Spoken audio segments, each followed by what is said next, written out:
is one that this is okay. This is a tricky one. All right. Oh boy.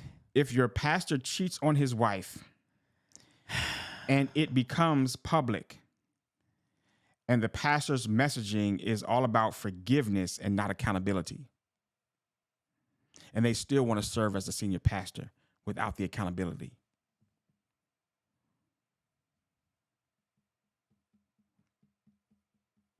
Yeah, so what I mean by that is Just closing my eyes. And I am not casting judgment because it's already been cast on a pastor who has a man or woman who has infidelity with their spouse. Let's just be real. That has happened to a lot of pastors. happened to a lot of some pastors. famous ones. And some famous ones. And some have been held accountable. And we all know about it. And they back preaching today. Yeah. I listened to one today that he went through that. He was... And that's the difference. That Yes. pastor, and actually he We can say. never said, it never came, he never publicly said what his sin was that he got sat down for. But he got sat down and he had to go through a process of accountability. How did we know what it was, restoration. though? It was assumed what it was, and I think people But at the had heard restoration about, service, and I think that's how we knew. it never They never had was the one- said specifically. Yeah, but the wife got up and talked and said, "I was just waiting for you to tell me." So Yes, but they never said specifically what it was. They talked. They mean- didn't say you you somebody. It was somebody like said it. Did we just assume? it was assumed, and that was that was the Anyway, only thing it could be.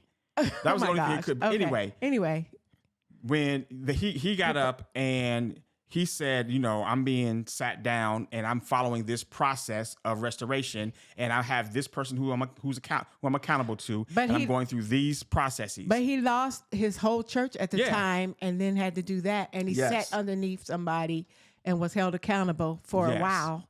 And I'm not saying that's the model, but I'm No. saying the fact that There was some accountability. There was some accountability in that somebody over him, the authority over him, had him go through certain steps for restoration. And especially as a pastor, if you are a pastor and you're cheating on your spouse, you have a different level of accountability than if you were just a regular person, regular member cheating on your cheating on your wife. I say Cheating on your couch.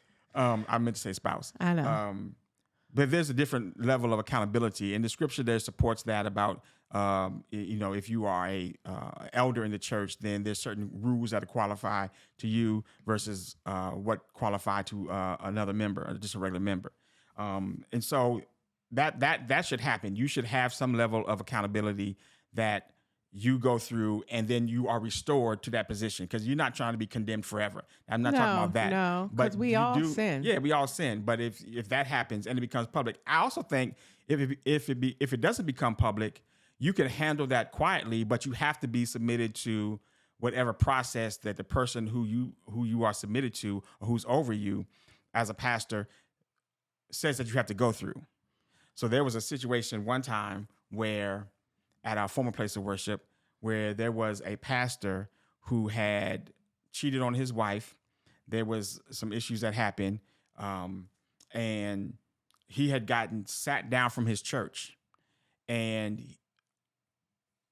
I gotta be careful. He wanted to come to our church to preach for a series and get paid to preach for that series. And I was like, wait a minute.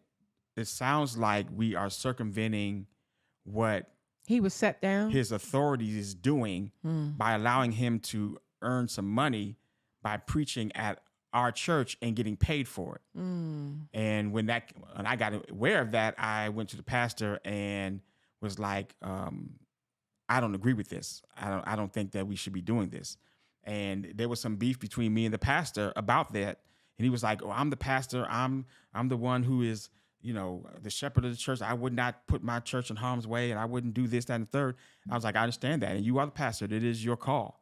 But I'm letting you know as an elder of this church that I disagree. I don't agree with it, and I won't be participating. And I don't think you should do it. And this is why, because you taught about not cheating on your wife, and how you're going to have how you going to teach about how you going to teach about not having about not cheating on your wife, and then have a man who cheated on his wife has been sat down by his church come up in here and get supplemental income from us. That makes no sense. I said, but it's your call. And he did not like that. Did he come? No, he did not come.